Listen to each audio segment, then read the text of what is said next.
Hello friend, welcome to OWS એટલે કે online work solution. તો મિત્રો, આજના વિડીયોમાં આપણે વાત કરીશું જમીન માપણી વિશે કે મિત્રો તમારી જે જમીન છે, જો તમે તેને મપાવવા માંગતા હોય, તમારી જમીનની માપણી કરાવવા માંગતા હોય તો હવે તમારે ઓનલાઈન અરજી જ કરવાની રહેશે।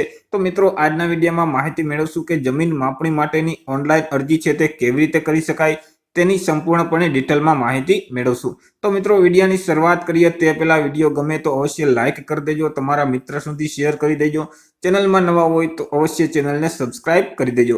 તો ચાલો મિત્રો, વિડીયોની શરૂઆત કરીએ। તો સૌથી પહેલા મિત્રો, તમારે તમારા મોબાઈલમાંથી અથવા તો લેપટોપ કે પીસીમાંથી કોઈ પણ એક ઇન્ટરનેટ બ્રાઉઝરને ઓપન કરી લેવાનું રહેશે કે જ્યાં સર્ચ બોક્સમાં તમારે ટાઈપ કરવાનું રહેશે IORA। જેવું મિત્રો તમે IORA ટાઈપ કરી અને તમે તેને સર્ચ કરશો તો તમારી સામે આ મુજબની એક સ્ક્રીન છે તે ઓપન થઈ જશે કે જ્યાં મિત્રો આપણા ગુજરાત રાજ્યનું જે રેવન્યુ ડિપાર્ટમેન્ટ છે તે રેવન્યુ ડિપાર્ટમેન્ટની વેબસાઇટ તમને સૌથી પહેલાં જોવા મળશે iora.gujarat.gov.in। તો તે વેબસાઇટ ઉપર તમારે ક્લિક કરી દેવાનું રહેશે।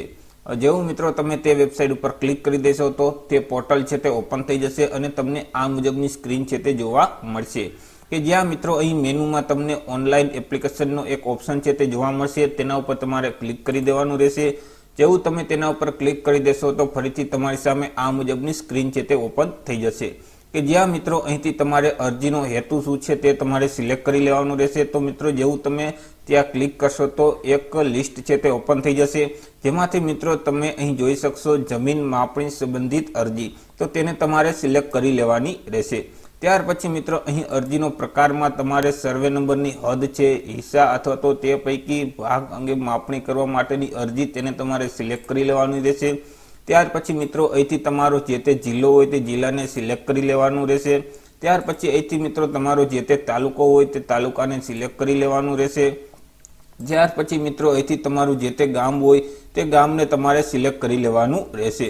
ત્યાર પછી મિત્રો તમારો જે તે મોબાઈલ નંબર હોય છે તે મોબાઈલ નંબર અહીં આ બોક્સમાં ટાઈપ કરી દેવાનો રહેશે। ત્યાર પછી તમારું જે તે ઈમેલ આઈડી હોય છે તે ઈમેલ આઈડી આ બોક્સમાં ટાઈપ કરી દેવાનું રહેશે। ત્યાર પછી મિત્રો તમને અહીં જે કેપ્ચર કોડ જોવા મળે છે તે કેપ્ચર કોડ અહીં આ બોક્સમાં ટાઈપ કરી દેવાનો રહેશે। જો કેપ્ચર કોડ વ્યવસ્થિત ન વાંચી શકતા હોય તો અહીં રિફ્રેશ કોડના બટન ઉપર ક્લિક કરી તમે તેને બદલી શકશો। ત્યાર પછી મિત્રો તમારે જનરેટ OTPના બટન ઉપર ક્લિક કરી દેવાનું રહેશે। જેવું મિત્રો તમે જનરેટ OTPના બટન ઉપર ક્લિક કરશો તો તમારી સામે ફરીથી આ મુજબની એક સ્ક્રીન છે તે ઓપન થઈ જશે કે જ્યાં મિત્રો તમે જે અહીં મોબાઈલ નંબર લખેલ છે તે મોબાઈલ નંબર ઉપર એક વન ટાઈમ પાસવર્ડનો મેસેજ આવેલ હશે કે જેમાં મિત્રો જે OTP હોય છે તે પાસવર્ડ અહીં આ બોક્સમાં તમારે લખી દેવાનો રહેશે। ત્યાર પછી તમે જે ઈમેલ આઈડી લખેલ છે તે ઈમેલ આઈડી ઉપર એક વન ટાઈમ પાસવર્ડનો એક ઈમેલ આવેલ હશે કે જેમાં મિત્રો જે પાસવર્ડ હોય છે તે પાસવર્ડ અહીં લખી દેવાનો રહેશે। હવે મિત્રો મોબાઈલ નંબર ઉપર અને ઈમેલ આઈડી ઉપર બંનેમાં જે પાસવર્ડ આવશે તે બંને અલગ અલગ હશે, એટલે બંનેના પાસવર્ડ છે તે વ્યવસ્થિત તમારે ટાઈપ કરી દેવાના રહેશે બંને બોક્સમાં। ત્યાર પછી સબમિટના બટન ઉપર તમારે ક્લિક કરી દેવાનું રહેશે। જેવું મિત્રો તમે તમારા OTPને વેરીફાઈ કરશો એટલે ફરીથી તમારી સામે આ મુજબની એક સ્ક્રીન છે તે ઓપન થઈ જશે કે જ્યાં તમને એક અરજી ફોર્મ છે તે આપી દેવામાં આવશે કે તેમાં તમારે તમામ ડિટેલ છે તેને ફિલ કરવાની રહેશે। તો સૌથી પહેલાં તો અહીંથી અરજીનો પ્રકાર કેવો છે તે તમારે સિલેક્ટ કરી લેવાનો રહેશે। હદ માપણી છે, પૈકી માપણી છે કે હિસ્સા માપણી છે તેને તમારે સિલેક્ટ કરી લેવાની રહેશે। ત્યાર પછી માપણી કરાવનાર સર્વે નંબર અથવા તો બ્લોક નંબરના ગામ નમૂના નંબર 7માં અરજદારનું નામ છે કે કેમ, જો અરજદારનું નામ હોય 7/12માં તો મિત્રો તેને હા સિલેક્ટ કરી લેવાનું, નહીતર તમારે ના સિલેક્ટ કરી લેવાનું રહેશે। ત્યાર પછી મિત્રો અહીં તમારે અરજદારનું નામ છે તે લખી દેવાનું રહેશે। ત્યાર પછી અરજદારના પિતા અથવા તો પતિનું નામ અહીં લખી દેવાનું રહેશે। અહીં અરજદારની સરનેમ છે તે લખી દેવાની રહેશે। અહીં મિત્રો અરજદારનું જે તે પૂરું સરનામું હોય છે તે સરનામું લખી દેવાનું રહેશે અને અહીં અરજદારનો જે તે પિનકોડ નંબર હોય છે તે પિનકોડ નંબર અહીં લખી દેવાનો રહેશે। ત્યાર પછી મિત્રો નીચે તમારે સ્ક્રોલ કરવાનું રહેશે અને અહીં તમારે અરજદારનો પ્રકાર કેવો છે તેને તમારે સિલેક્ટ કરી લેવાનો રહેશે। વ્યક્તિગત કે સંસ્થાકીય તે તમારે સિલેક્ટ કરી લેવાનું રહેશે। તે સિવાય જમીન માપણીની અગ્રતા શું છે તે તમારે સિલેક્ટ કરી લેવાનું રહેશે। સામાન્ય છે કે અર્જન્ટ છે તે સિલેક્ટ કરી લેવાનું રહેશે। ત્યાર પછી મિત્રો જો તમારે અક્ષાંશ અને રેખાંશની જરૂર હોય તો અહીં આ સિલેક્ટ કરી લેવાની રહેશે, નહીતર મિત્રો ના સિલેક્ટ કરી લેવાની રહેશે। જો મિત્રો તમારે અક્ષાંશ અને રેખાંશની જરૂર હશે તો મિત્રો જે જમીન માપણીની ફી છે તેમાં વધારો થશે। તે સિવાય મિત્રો અહીં તમને તમારા જિલ્લાનું નામ છે, તાલુકાનું નામ છે અને ગામનું નામ છે તે જોવા મળશે કે જે તમે આગળ ફિલ કરેલ છે. તે સિવાય તમારા જે જમીનના ખાતા નંબર હોય છે તેને અહીંથી તમારે સિલેક્ટ કરી લેવાના રહેશે. ત્યાર પછી મિત્રો તમારા જે તે સર્વે નંબર હોય છે તે સર્વે નંબરને અહીંથી તમારે સિલેક્ટ કરી લેવાના રહેશે. ત્યાર પછી મિત્રો અહીં તમારી જમીનનો વિસ્તાર કેટલો છે તે વિસ્તાર તમને જોવા મળશે અને અહીં તમારે સર્વે નંબર અરજીમાં ઉમેરવા તે બટન ઉપર ક્લિક કરી દેવાનું રહેશે. ત્યાર પછી મિત્રો નીચે તમે સ્ક્રોલ કરશો તો અન્ય જે ડિક્લેરેશન આપેલ છે તે તમને જોવા મળશે. તો અહીંથી તમને જે લાગુ પડતું હોય તેને તમે અહીં ટીક કરી દેવાનું રહેશે. તો સૌથી પહેલો ઓપ્શન છે કે અન્ય કોઈ વ્યક્તિ કબજા અંગેનો દાવો કરશે કે માપણીમાં અવરોધ કે અડચણ ઊભી કરશે અને માપણી થઈ શકશે નહીં તો મને ફી પરત મળવા પાત્ર થશે નહીં. અરજી માટે ફરીથી ફી ભરવાની રહેશે તે હું જાણું છું. તો મિત્રો ત્યાં તમારે ટીક કરી દેવાનું રહેશે. તે સિવાય તો કે મહેસૂલી ટાઇટલ અંગે વિસંગતા હશે તો તેની જવાબદારી અમારી અંગત રહેશે. તો મિત્રો ત્યાં પણ તમારે ટીક કરી દેવાનું રહેશે. તે સિવાય તો કે DSO રેકોર્ડ અને અરજીના ક્ષેત્રફળ તથા અન્ય કોઈ વિસંગતા હશે તો અરજી ફી પરત મળવા પાત્ર થશે નહીં. ત્યાં પણ તમારે ટીક કરી દેવાનું રહેશે. તે સિવાય તો કે માપણીની અરજી દરમિયાન અપલોડ કરવાનું થતું સોગંદનામું નિયત નમૂના નહીં હોય કે જરૂરી તમામ વ્યક્તિઓની સહી કરેલ નહીં હોય તો અરજી દફતરે કરવામાં આવશે અને તથા માપણી ફી છે તે પરત મળવા પાત્ર થશે નહીં. તેમાં પણ મિત્રો તમારે ટીક કરી દેવાનું રહેશે. તે સિવાય તો કે સર્વેયર માપણી કરવા આવે ત્યારે પોતાના ખેતરના માપણીને અડચણરૂપ હોય તેવા ઝાડી ઝાખરા દૂર કરી રાખીશ. તેમાં પણ મિત્રો તમારે ટીક કરી દેવાનું રહેશે. ત્યાર પછી તમારે સેવ એપ્લિકેશનના બટન ઉપર ક્લિક કરી દેવાનું રહેશે. જેવું મિત્રો તમે સેવ એપ્લિકેશનના બટન ઉપર ક્લિક કરશો તો મિત્રો તમારી અરજી છે તે સેવ થઈ જશે અને તમને અહીં એક અરજી નંબર છે એટલે કે એપ્લિકેશન નંબર છે તે આપી દેવામાં આવશે કે જે એપ્લિકેશન નંબરને મિત્રો તમારે સાચવીને રાખવા પડશે. કારણ કે મિત્રો આગળ તમે જે ડોક્યુમેન્ટ અપલોડ કરશો તે સિવાય મિત્રો આગળ તમે જે પેમેન્ટ કરશો તેમાં મિત્રો તમારે તે અરજી નંબર છે તેની જરૂર પડશે. હવે મિત્રો તે મેસેજ ઉપર તમારે ઓકેના બટન ઉપર ક્લિક કરી દેવાનું રહેશે. એટલે મિત્રો તમને તમામ પ્રકારની માહિતી તમારી છે તમે જે ડિટેલ ભરેલી છે તે તમને જોવા મળશે.